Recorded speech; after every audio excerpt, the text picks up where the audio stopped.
Here to tell us more, our international affairs commentator Douglas Herbert. Hello to you, Doug. Hi, Will. We heard on the report it ended about the sentencing date in July.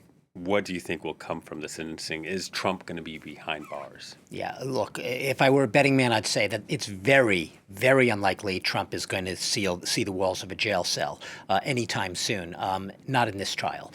I say that not because it's my opinion, but because the judge himself, Juan Merchan, has made it very clear that he wanted to go out of his way not to sort of immerse himself and be seen as being political here, going into the political fray, doing something that might even stoke up his base and underscore, validate their narrative, what I would call a false narrative, that this trial was nothing more than a political vendetta by a Democrat-led administration that's weaponized the justice system. What he's more likely to get is something that takes into account the context of this trial and also who the defendant is. It's easy to say, Donald Trump should be treated like any other citizen, but the reality is here he is the presumptive nominee of the Republican Party in the midst of a highly volatile and charged presidential campaign. He's more likely to get either some form of probation, right? He has 34 counts, technically on each of those counts, William, 16 months to 4 years in prison. They're not consecutive. They will overlap. So what people have been saying is, yes, at a maximum, he could see 4 years in prison. He's probably going to get either probation, probably a fine, either moderate to sort of heavy, although by Donald Trump standards, you might argue about what is a heavy fine. He could get community service. He could even be asked to even spend some weekends in prison, which would be minimal prison time. I don't see that happening either.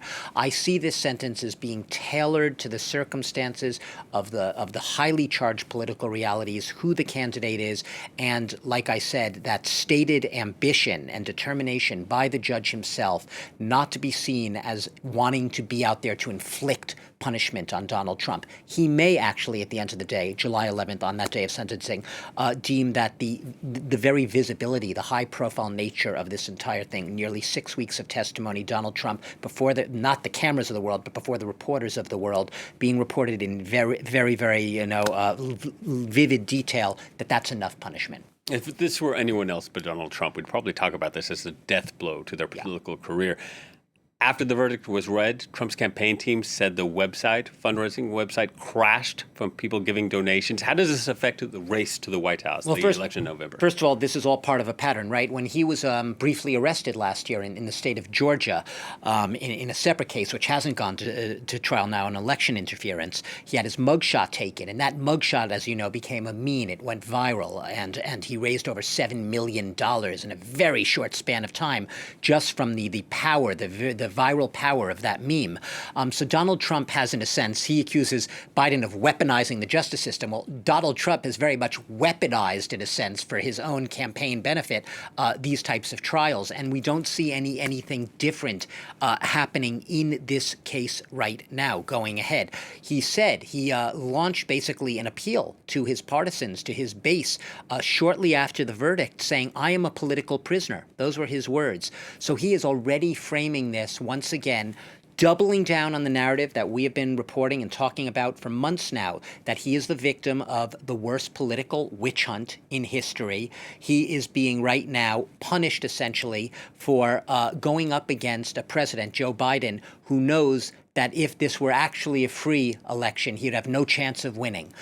So this is all the narrative right now. Donald Trump is going to, I think, double down on that narrative. He literally has nothing to lose at this point by doing that. The question is, in a tight race where it comes down to votes in a handful of battleground states, maybe 80,000 votes in 5 or 6 states that are going to determine this election, will this type of conviction and will that type of persistent narrative at some point dig into his potential to expand that base beyond his diehard supporters to the independents and the undecided, the so-called swing voters? Yeah, and his supporters calling this a kangaroo court. But Trump also faces other legal challenges, other court cases.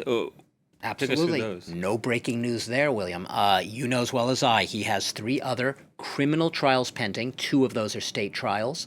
One of those, the one in Georgia, is a state trial. 2 of them are federal trials. The Miami, the Florida case involving mishandling of documents, classified documents, and the other, the Washington, D.C.-based federal criminal case, which involves charges of interfering, overturning the outcome of an election, and obstructing the peaceful transfer of power. None of those have come to court yet. There are a total of 54 felony counts if you combine all of those cases. But like I said, this may be the only case we see before November, likely the only case we see, given the current calendar and the delaying we've seen, that is actually going to come to a courtroom. If Donald Trump is eventually elected in November, the thinking is, the conventional wisdom, could it be wrong? Sure, but the conventional wisdom is none of those trials will ever come to court. All right. Thank you, Doug. Douglas Herbert, our international affairs commentator.